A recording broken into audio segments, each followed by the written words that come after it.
Sir కూడా చాలా సందర్భాల్లో అఖిలపక్షం వేస్తే నేను కూడా మీతో పాటు చర్చిస్తా. అంటే ప్రత్యేకంగా అఖిలపక్షం ఒకటి ఏర్పాటు చేయండి, నేను కూడా మీతో పాటు వచ్చి ఆ స్టీల్ ప్లాంట్ని రక్షించుకుందామని చెప్పి ఒక ఎమోషన్తోని మాట్లాడిన సందర్భాన్ని కూడా గుర్తు చేయాలి. అంటే ఇన్ని జరిగిన తర్వాత ఈ రోజు మాకు ప్రతిపక్షం సపోర్ట్ చేయట్లే, కానీ అతగాడు సీఎంగా ఉండేటప్పుడు ఇలాంటి ఇష్యూస్ మీద ప్రతిపక్షంలో ఉన్న మేము కూడా సపోర్ట్ చేస్తామని చెప్పిన తర్వాత కూడా కనీసం ముందుకు వచ్చే పరిస్థితులు కనిపించలే.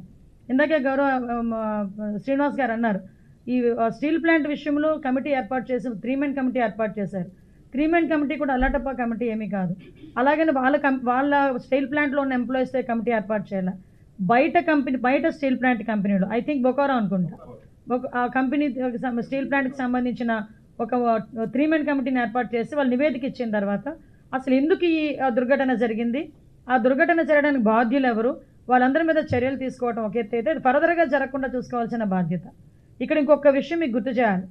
నిజంగా నేను, సార్, లోకేష్ గారు, అదేవిధంగా శ్రీనివాస్ వర్మ గారు ముగ్గురం కలిపి హాస్పిటల్కి వెళ్తే శ్రీనివాస్ అని ఒక బాధితుడు, ఆయనకే ఇంచుమించు ఒక 20-25% కాలిపోయి మంచాన ఉన్నారు.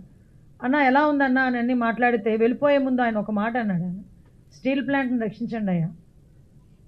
నిజంగా ఒక నిమిషం సార్ అనుకున్నారు రక్షించండి అంటే ఆయన రక్షించినారు అంటున్నారేమో, లేదన్నా బాగానే చూసుకుంటున్నారు కదా అంటే వెంటనే కరెక్ట్ చేసాం భూపతి వర్మ గారు, మేము సార్ అడుగుతున్నది స్టీల్ ప్లాంట్, మళ్ళీ ఏంటన్నా అంటే స్టీల్ ప్లాంట్ రక్షించండి అయ్యా. అంటే స్టీల్ ప్లాంట్కి విశాఖపట్నం ప్రజలకి అక్కడ ఉన్న ఎంప్లాయీస్కి ఒక ఎమోషన్ అండి. ఆ ఎమోషన్ మధ్యలో వాళ్ళు ఆ స్టీల్ ప్లాంట్ పోతుంది అంటేనే చాలా ఎమోషన్గా కనెక్ట్ అయ్యి కొన్ని సంవత్సరాలు ధర్నా చేశారు. ఆ రోజు మాట్లాడిన మనిషి, ఆ రోజు నోరిప్పిన మనిషి ఈ రోజు ఏదో సవరాజకీయాలు చేయాలని చెప్పి చనిపోయిన బాధితులకి నువ్వు వచ్చావా, పరామర్శించావా, నువ్వు ఏదైనా అనౌన్స్మెంట్ చేసుకున్నావా, వెళ్ళిపోయామా. అంతేగాని స్టీల్ ప్లాంట్ని తనే ఉద్ధరించినట్టు మాట్లాడుతూ ఉంటే కొంచెం బాధ అనిపించి మేమందరం కూడా ఈరోజు కూర్చోవాల్సి వచ్చింది. అదే స్టీల్ ప్లాంట్ ప్రైవేటీకరణకి వాళ్ళు సిద్ధపడిన తర్వాత ఇదే మా ప్రతిపక్షంలో ఉండేటప్పుడు శ్రీనివాస్ గారు నిరాహార దీక్ష కూడా చేశారు.